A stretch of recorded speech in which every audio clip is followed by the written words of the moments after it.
தோற்றம் எப்போதும் பார்த்தீங்கன்னா உண்மையை பிரதிபலிக்காதுங்க. அதாவது இவர் என்ன இவ்வளோ அழகா இருக்காரு, வெள்ளையா இருக்காரு, சூப்பரா இருக்காரு, ரொம்ப நல்லவரா இருப்பாரோ, இவர் என்ன இப்படி இருக்காரு, ரொம்ப ஒரு மாதிரி கோரமா இருக்காரு, இவர் மிகப்பெரிய ஒரு வில்லனா இருப்பாரோ, ரொம்ப கெட்டவரா இருப்பாரோ அப்படின்னு சொல்லி நம்ம நினைக்கிற விஷயம் வந்து கண்டிப்பா உண்மையா இருக்க வாய்ப்பே கிடையாதுங்க.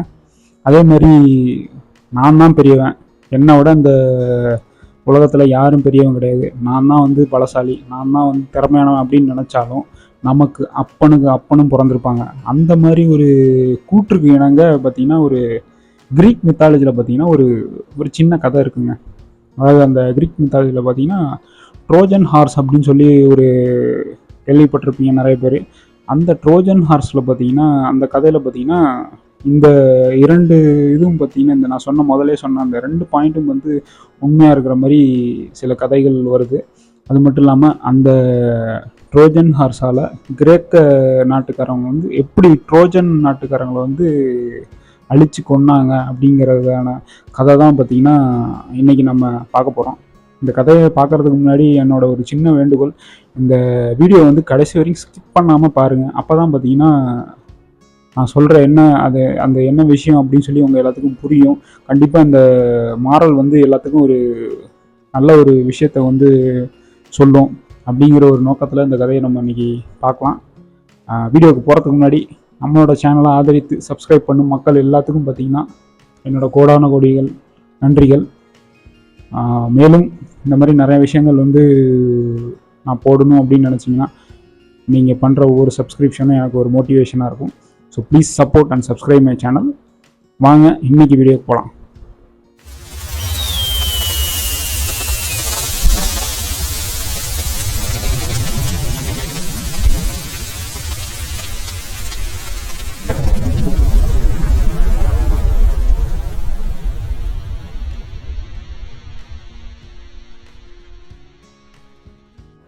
Once again welcome back to MBC channel. நான் உங்கள் மோகன் பேசுகிறேன். வாங்க நீங்கள் இந்த ட்ராஜன் ஹார்ஸோட கதையை பற்றி பேசலாம். 12th 13th செஞ்சுரி பிசியில் பார்த்தீங்கன்னா க்ரீக் கண்ட்ரியில் உள்ள ஸ்பார்ட்டா அப்படிங்கிற ஒரு சிட்டியை வந்து ரூல் பண்ணிக்கிட்டு இருந்தான் டிண்டாரியஸ் அப்படிங்கிற ஒரு கிங்கு. அவனுக்கு பார்த்தீங்கன்னா ஒரு மகள் இருக்கா. அந்த மகளோட பேர் பார்த்தீங்கன்னா ஹெலன். அவள் பார்த்தீங்கன்னா நம்ம ஒரு நல்ல அழகான பெண். நம்ம பாரதி ராஜா சொல்கிற மாதிரி yes is a nice such a beautiful girl அப்படின்ற மாதிரி மன்னிச்சிங்க, மிமிக்ரி அந்த அளவுக்கு வரலன்னா மன்னிச்சிருங்க. அவள் பார்த்தீங்கன்னா இந்த மாதிரி அவளுக்கு ஒரு பெண் இருந்தா. அவள் பார்த்தீங்கன்னா நிறைய அங்கே இருக்கிற க்ரீக்கில் உள்ள நிறைய இளவரசர்கள் பார்த்தீங்கன்னா இவளை வந்து கல்யாணம் பண்ணிக்கணும் அப்படின்னு சொல்லி நிறைய பேர் ஆசைப்பட்டாங்க. அந்த அளவுக்கு அழகாக இருக்கா, அவளை வந்து நான் கல்யாணம் பண்ணிக்கணும்னு சொல்லி நிறைய இளவரசர்கள், க்ரீக்கில் உள்ள இளவரசர்கள் வந்து ஆசைப்பட்டுக்கிட்டு இருந்தாங்க. ஆனால் இவனுக்கு வந்து இவங்க அப்பா டிண்டாரியஸுக்கு வந்து ஒரு பயம்.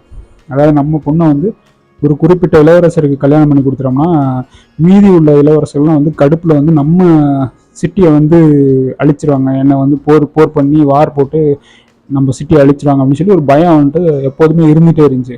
அப்போ தான் பார்த்தீங்கன்னா அந்த க்ரீக்கில் உள்ள இன்னொரு சிட்டியில் உள்ள ஒரு இளவரசர் பார்த்தீங்கன்னா ஒடிசியஸ் அப்படின்னு சொல்கிற ஒரு ஆள், அவங்க வந்து ஒரு ஐடியா கொடுக்குறாங்க இந்த டிண்டாரியஸ் கிங்குக்கு. என்ன சொல்கிறாங்கன்னு பார்த்தீங்கன்னா, நீங்கள் வந்து இளவரசியை மணக்கன்னு நினைக்கும் எல்லா இளவரசர்கள்ட்டையும் ஒரு சத்தியம் வாங்குங்க. அதாவது அந்த சத்தியம் என்னன்னு பார்த்தீங்கன்னா, ஒரு சுயம்வரம் மாதிரி கண்டக்ட் பண்ணுங்க.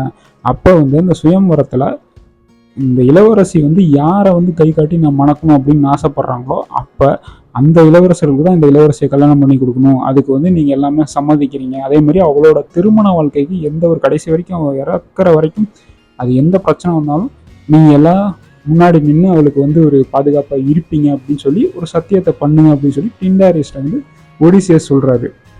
ஆனால் வந்து இளவரசர்கள்லாம் பார்த்தீங்கன்னா டிண்டாரியஸ் வந்து எல்லா இளவரசர்கள்ட்டையும் இது வந்து சொல்லிடுறாரு. ஆனால் எல்லா இளவரசர்களும் பார்த்தீங்கன்னா மறுக்கிறாங்க. இது என்னடா நியாயமாக இருக்குது, எவனா ஒருத்தனை கல்யாணம் பண்ணிட்டு அப்போ நம்மளாம் வந்து ஏமாந்தவங்களா அப்படின்னு சொல்லிட்டு நிறைய பேர் வந்து மறுக்கிறாங்க. சில பேர் வந்து கான்ஃபிடென்ட்டில் வந்து அவன் என்னதான் மனப்பா அதனால் பார்த்துக்கலாம், நான் வந்து இந்த சத்தியத்தை வந்து ஒத்துக்கிறோம் அப்படின்னு சொல்லி நிறைய பேர் ஒத்துக்கிட்டாங்க. அதே மாதிரி கடைசியில் ஒரு வழியாக வந்து எல்லாருமே வந்து சரி நீங்கள் சொல்கிற விஷயத்துக்கு நாங்கள் வந்து அடி பண்ணிடுறோம், நாங்கள் வந்து அவள் யாரை கை காட்டி மணக்கிறாளோ அவனுக்கு மட்டும் அவளை விட்டு கொடுத்துறோம் அப்படின்னு சொல்லி எல்லா பேருமே வந்து சத்தியம் பண்ணிடுறாங்க. அதுக்கப்புறம் அந்த சுயம்பரத்தில் பார்த்திங்கன்னா நம்ம ஹெலன் பார்த்திங்கன்னா மலனஸ் அப்படின்னு சொல்லி ஒரு இளவரசனை வந்து கை காட்டுறா. அவள் தான் எனக்கு பிடிச்சிருக்கு அப்படின்னு சொல்லி சொல்கிறா. அதுக்கப்புறம் 2 பேருக்கும் வந்து திருமணம் நடக்குது. அதுக்கப்புறம் இந்த ஸ்பாட்டா சிட்டியோட கிங்காக மாறுறான் பார்த்தீங்கன்னா மெலனஸ். இந்த சமயத்தில் தான் பார்த்தீங்கன்னா ட்ரோஜன் சிட்டியில் உள்ள ஒரு கிங் பார்த்தீங்கன்னா பாரிஸ் அப்படின்னு சொல்லி ஒருத்தர் பார்த்தீங்கன்னா இதுக்குள்ளார நுழையிறாரு இந்த ஸ்பாட்டா சிட்டிக்குள்ளார. அப்போ பார்த்தீங்கன்னா நம்ம ராமாயணத்தில் எப்படி ராவணன் வந்து சீதாவை கடத்திட்டு போகிற மாதிரி இந்த பாரிஸ் பார்த்தீங்கன்னா இளவரசி ஹெலனை வந்து கடத்திட்டு போகிறான் அவனோட ட்ராய் சிட்டிக்கு.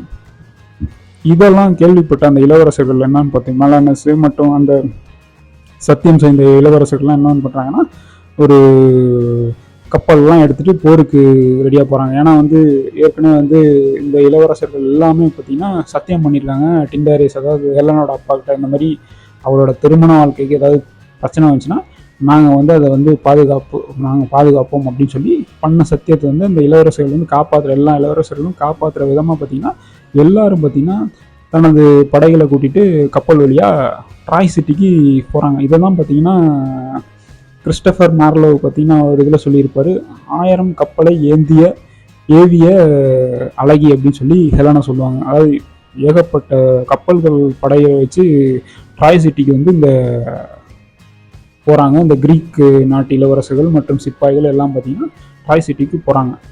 அதாவது ட்ராய் சிட்டி பார்த்தீங்கன்னா ஒரு சாதாரண ஒரு இது கிடையாது, ஈஸியாக வீழ்த்திட முடியாது. அது வந்து மிகப்பெரிய ஒரு வலிமையான ஒரு சிட்டி. அந்த இது ராஜன் மக்கள்லாம் பார்த்தீங்கன்னா இவங்களோட கிரேக்க மக்களோட பயங்கரமான ஒரு வீரம் இது பண்ண வலிமையான ஆட்கள். அதனால் ரொம்ப வருஷமாக வந்து போராடிக்கிட்டே இருந்தாங்க இந்த கிரீக்கு மக்கள் எல்லாருமே பார்த்தீங்கன்னா போர் பண்ணுறப்ப ரொம்ப கஷ்டப்பட்டாங்க இவங்களை வந்து வீழ்த்துறதுக்கு. அப்போ தான் பார்த்தீங்கன்னா முன்னாடி வந்து அந்த ஒடிசியஸ் மறுபடியும் வராரு, வந்துட்டு மறுபடியும் ஒரு ஐடியா சொல்கிறாரு. அதாவது நீங்கள் எல்லாம் என்ன பண்ணுறீங்கன்னா ஒரு மரக்குதிரையை உருவாக்குங்க. அந்த மரக்குதிரை தான் பார்த்தீங்கன்னா ட்ராஜன் ஹார்ஸ். அந்த மரக்குதிரை பார்த்தீங்கன்னா நல்லா புதுசாக கட்டி வைங்க. அந்த கட்டி வச்சு அந்த குதிரையை கட்டிட்டு அந்த குதிரைக்குள்ளார உட்புறத்தில் போய் ஒடிசியஸ் மட்டும் இல்லாமல் இன்னும் நிறைய பேர் பார்த்தீங்கன்னா அந்த குதிரைக்குள்ளார ஒளிஞ்சி அந்த ட்ராய் சிட்டியில் உள்ள ட்ரோஜன் மக்களை வந்து எப்படி அழிக்கிறாங்க அப்படிங்கிறதான் இந்த ட்ரோஜன் ஹார்ஸில் வந்து ஒரு கதையாக இருக்குது. அதே மாதிரி இவர் சொன்ன அந்த ஆர்டருக்கு ஏற்ற மாதிரி அந்த ட்ராஜன் ஹார்ஸ் அந்த மரக்குதிரையும் பார்த்தீங்கன்னா 3 நாளில் தயார் செஞ்சிடுறாங்க. இந்த கிரீக் மக்கள் பார்த்தீங்கன்னா அந்த ட்ராய் சிட்டியில் இதை தயாரித்து வச்சதுக்கப்புறம் அடுத்து என்ன ஐடியா போடுறாங்கன்னு பார்த்தீங்கன்னா இந்த ஒடிசியஸ் தான் மட்டும் இல்லாமல் இன்னும் நிறைய பேர் போய் அந்த குதிரை உட்புறத்துக்குள்ளே போய் ஒளிஞ்சிக்கிறாங்க. அது வந்து யாருக்குமே அந்த ட்ராஜன் மக்கள் யாருக்குமே வந்து அது தெரியல. அது மட்டும் இல்லாமல் ஒரு தந்திரம் ஒன்று போடுறாங்க. அதாவது வந்து எங்களால் உங்களை அழிக்க முடியல, 10 வருஷமாக நாங்கள் போராடிக்கிட்டு இருக்கோம், உங்களை வந்து வீழ்த்துறதுக்கு எங்களால் முடியல, நாங்கள் வந்து இந்த போரை கைவிடுறோம் அப்படின்னு சொல்லி அந்த போர் டைமில் அவங்க ஏற்படுத்தி வச்சுருந்த அந்த டென்ட்டு அந்த கூடாரம் எல்லாத்தையும் வந்து ட்ராய் சிட்டி மக்கள் வந்து நம்புகிற விதமாக பார்த்தீங்கன்னா நெருப்பு வச்சு கொளுத்தி எல்லாத்தையும் இது பண்ணி தனது வந்த கப்பல் வழியாக போகிற மாதிரி ஒரு செட் ஆஃப் பீப்புளை மட்டும் அனுப்பி நாங்கள் வெளியில் போகிறோம் அப்படின்ற மாதிரி ஒரு ஒரு பிம்பத்தை வந்து உருவாக்குறாங்க. ட்ராய் சிட்டிக்கு உள்ள மக்கள் ராஜன் மக்கள்கிட்ட வந்து இதை உருவாக்குறாங்க. அப்புறமேட்டுக்கு பார்த்தீங்கன்னா இந்த சிப்பாயில் பார்த்தீங்கன்னா செனான் அப்படின்னு ஒருத்தன் மட்டும் வந்து வெளியில் இருக்கான். அவன் வந்து இது பண்ணும்போது சொல்கிறான், நாங்கள் வந்து இது வரைக்கும் நம்ம நடந்த போரில் பார்த்தீங்கன்னா உங்களோட கடவுளாகிய ஆதினா தேவி அப்படின்னு சொல்லி ட்ராய் சிட்டி மக்கள் வந்து வணங்குற அந்த கடவுளை வந்து நாங்கள் ரொம்ப இது பண்ணிட்டோம், சேதப்படுத்தினோம், அவங்க கோயிலெல்லாம் சேதப்படுத்தோம். அந்த ஒரு விஷயத்துக்கு பிராய்ச்சமாக நாங்கள் வந்து இந்த உருவாக்கப்பட்ட மிகப்பெரிய இந்த மரக்குதிரையை வந்து நாங்கள் வந்து உங்கள் சிட்டியிலே விட்டு போகிறோம், இது நீங்கள் வெற்றி சின்னமாக வச்சுங்க, எங்களை வெற்றிப்பட்ட சின்னமாக நீங்கள் இதை எடுத்து வச்சுங்க அப்படின்னு சொல்லி ட்ராஜன் மக்கள்கிட்ட வந்து அவன் கடைசியாக உள்ள சிப்பாய் வந்து சொல்கிறான். அதாவது இதில் எல்லாமே இது எல்லாமே பார்த்தீங்கன்னா ஒடிசியஸ் சொன்ன பிளான், இந்த மாதிரி பண்ணுங்க அந்த மாதிரி பண்ணுங்கன்ட்டு. இவங்க என்ன பண்ணுறாங்க, இப்போ ட்ராஜன் மக்கள் என்ன பண்ணுறாங்க, சந்தோஷத்தில் வந்து துள்ளி குதிக்கிறாங்க. நாங்கள் யாருன்னு நினச்சிங்க, எங்களை வீழ்த்துன்னு நினச்சினா முடியுமா பார்த்தீங்களா அப்படின்னு சொல்லி ஒரு மெத்தனமான ஒரு விஷயம் வந்து ட்ராஜன் மக்கள்கிட்ட வந்து வந்துடுச்சு. நம்மளை அழிக்க எவன்டா இருக்கான் அப்படின்னு சொல்லி அவங்களும் பார்த்தீங்கன்னா அந்த மரக்குதிரையை வந்து ட்ராய் சிட்டிக்குள்ளார இழுத்துட்டு போகிறாங்க. அதுக்கப்புறம் பார்த்தீங்கன்னா அந்த இழுத்துட்டு போன அன்னைக்கு நைட்டு பார்த்தீங்கன்னா அந்த குதிரைக்குள்ளார மரக்குதிரைக்குள்ளார உள்ள இளவரசர்கள் சிப்பாய்கள் எல்லாம் பார்த்தீங்கன்னா அன்னைக்கு நைட்டு இழுத்துட்டு போன அந்த ட்ராஜன் மக்கள் பார்த்தீங்கன்னா இழுத்துட்டு போன அன்னைக்கு நைட்டு இறங்கிட்டாங்க உள்ளார. ட்ராய் சிட்டிக்குள்ளார இறங்கி ஒவ்வொரு ட்ராஜன் மக்களும் அடித்து கொண்டு குவிக்கிறாங்க. அது மட்டும் இல்லாமல் அந்த குதிரையில் மட்டும் ஆள் இல்லைங்க, அந்த ட்ராய் சிட்டியில் அங்கங்கே ஒளிஞ்சிருக்காங்க இந்த கிரீக்கு போர் வீரர்கள். அதுக்கப்புறம் அவங்களும் உள்ளார நுழைஞ்சி ஒட்டுமொத்த ட்ராய் சிட்டி ட்ராஜன் மக்களையும் ஒழிச்சு குமிக்கிறாங்க. இதுதான் பார்த்தீங்கன்னா ஒரு தந்திரமான விஷயம் வந்து பண்ணி இந்த ட்ரோஜன் ஹார்ஸ் மூலமாக பார்த்தீங்கன்னா பண்ணிட்டாங்க கிரீக் மக்கள்.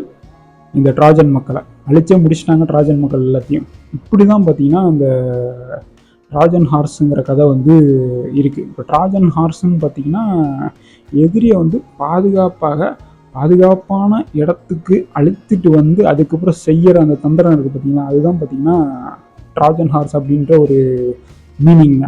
அது மட்டும் இல்லாமல் நம்ம நிறைய பேருக்கு தெரியும், கம்ப்யூட்டர் யூஸ் பண்ணிகிட்டு இருக்காங்க, கம்ப்யூட்டர் சாஃப்ட்வேர் இன்ஜினியர்லாம் நிறைய பேருக்கு தெரியும் ட்ராஜன் ஹார்ஸ் வைரஸ் அப்படின்னு சொல்லி ஒன்று இருக்குது. அந்த ட்ராஜன் ஹார்ஸ் வைரஸ்னாலும் மீனிங் இருந்தாங்க. அதான் இதை தான் வந்து நம்ம ட்ராஜன் ஹார்ஸ் வைரஸ் அப்படின்னு சொல்ல போகிறோம். ஏன்னா நம்ம யூஸ் பண்ணுற யூசர்ஸை வந்து அட்ராக்ட் பண்ணி அந்த ஆப்பில் வந்து யூஸ் பண்ண வச்சு கடைசியில் ஒரு ஹார்ம்ஃபுல்லான ஒரு எஃபெக்டை வந்து கொடுக்கணுங்கிற ஒரு வைரஸ் தான் பார்த்தீங்கன்னா இந்த ட்ராஜன் வைரஸ். அதே மாதிரி இந்த ட்ராஜன் ஹார்ஸ் கதை என்ன சொல்ல வருதுன்னு பார்த்தீங்கன்னா, இப்போ நம்ம வந்து எதிரி வந்து நமக்கு ஒரு ஆஃபர் பண்ணுறாங்க.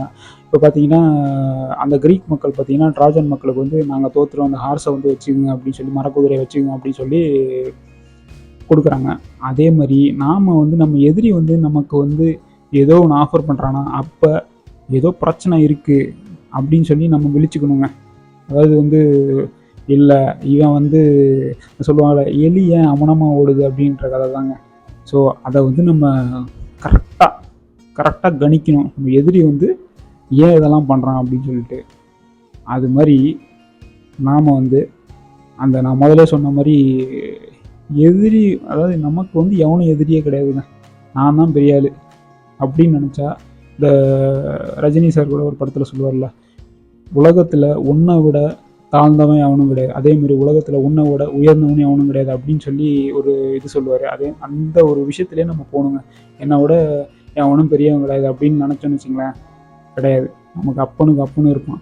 எப்படி நம்ம ட்ராஜன் மக்கள் வந்து மெத்தனமாக இருந்தாங்க, நான் தான் பெரியாது, நான் தான் பலசாலி, எங்களெல்லாம் அழிக்கவே முடியும்னு சொன்ன நேரத்தில் ஒரு தந்திரமான ஒரு விஷயத்தை வந்து அழித்தாங்க பார்த்தீங்களா. அதாவது நேருக்கு நேர் மோதி அழிக்கிற விஷயத்த விட தந்திரமாக அழிக்கிற விஷயந்தான் பார்த்திங்கன்னா போர் நெறிமுறை அப்படின்ற மாதிரியே நிறைய கதைகள்லாம் வந்து நமக்கு சொல்லியிருக்காங்க. ஸோ தோற்றம் எப்போதும் பார்த்திங்கன்னா உண்மையை பிரதிபலிக்காது, அந்த விஷயத்த வந்து நம்ம மைண்டில் வச்சுக்கணும். இந்த கதையை வந்து கடைசி வரைக்கும் கேட்ட மக்கள் எல்லாத்துக்கும் வந்து மிகப்பெரிய ஒரு நன்றி. மேலும் இந்த மாதிரி நிறைய சுவாரஸ்யமான விஷயங்கள் வந்து நம்ம சேனலில் பேசணும் அப்படின்னு சொல்லி எனக்கு ஒரு மிகப்பெரிய ஒரு நீண்ட நாள் ஆசையாக இருக்குது. இது வந்து நான் ஒரு வெறும் பொழுதுபோக்கு விஷயமாக வந்து நான் இதை எடுத்துகிட்டு கொள்ள போகக்கூடாது, இது வந்து ஒரு மிகப்பெரிய ஒரு இடத்துக்கு போய் சேரணும் அப்படின்னு சொல்லி இந்த சேனலை நான் ஆரம்பிச்சிருக்கேன். மக்களாகிய உங்களோட ஆதரவு வந்து எனக்கு எப்போதும் என்றென்றும் வேணும். சப்ஸ்கிரைப் பண்ணி சப்போர்ட் பண்ணுற மக்கள் எல்லாத்துக்கும் என்னோடய கோடான கோடி நன்றிகள். சப்ஸ்கிரைப் பண்ணாமல் இருக்கிற மக்கள் பார்த்திங்கன்னா ப்ளீஸ் சப்ஸ்கிரைப் பண்ணுங்கள். அப்போ தான் நான் போடுற ஒவ்வொரு விஷயமும் வந்து உங்களுக்கு உங்கள் ஃபோனில் ஒரு நோட்டிஃபிகேஷனாக வந்து சென்றடையும். அந்த விஷயங்கள்லாம் பார்த்து நீங்கள் நிறைய அறிந்து கொள்ளலாம், தெரிந்து கொள்ளலாம், கற்றுக்கொள்ளலாம். நாளைக்கு இதே மாதிரி வேறு ஒரு வீடியோவுடன் உங்களை சந்திக்கும் வரை உங்கள்கிட்ட விடைபெறுவது உங்கள் மோகன். நீங்கள் பார்த்து கொண்டிருப்பது உங்கள் MBC channel. Thank you. Keep on support and subscribing. நன்றி.